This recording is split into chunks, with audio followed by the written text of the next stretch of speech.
राज्यात 1 ऑक्टोबर हा दिवस जागतिक ज्येष्ठ नागरिक दिवस म्हणून साजरा करण्याचा निर्णय घेण्यात आला आहे.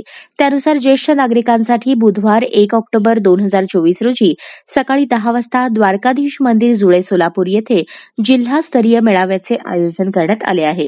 तर या मेळाव्यास जिल्ह्यातील ज्येष्ठ नागरिक यांनी उपस्थित राहावे असे आवाहन समाज कल्याणचे सहाय्यक आयुक्त सुलोचना सोनावणे यांनी केले आहे. भारताच्या संविधानातील राज्य धोरणाच्या निर्देशक तत्वावरील अनुच्छेद 39 क व 41 मध्ये ज्येष्ठ नागरिक सुस्थितीत असावा अशी तरतूद आहे. ज्येष्ठ नागरिकांचे समाजातील स्थान विचारात घेता त्यांना वृद्धापकाळ चांगल्या प्रकारे घालवता यावा, तसेच समाजामध्ये त्यांचे जीवन सुसह्य व्हावे, शारीरिक व मानसिक आरोग्य सुस्थितीत राहावे, वृद्धापकाळामध्ये त्यांच्या आर्थिक क्षमता, कामाचा हक्क, शिक्षणाचा हक्क आणि सार्वजनिक मदत मिळवण्यासाठी राज्याच्या सर्वसमावेशक धोरणानुसार 1 ऑक्टोबर हा दिवस जागतिक ज्येष्ठ नागरिक दिवस म्हणून साजरा करण्याचा निर्णय घेण्यात आला आहे. त्या अनुषंगाने सहाय्यक आयुक्त समाज कल्याण कार्यालय सोलापूर व चौधरी फाउंडेशन यांच्या संयुक्त विद्यमाने सोलापुरात मेळाव्याचे आयोजन करण्यात आले आहे.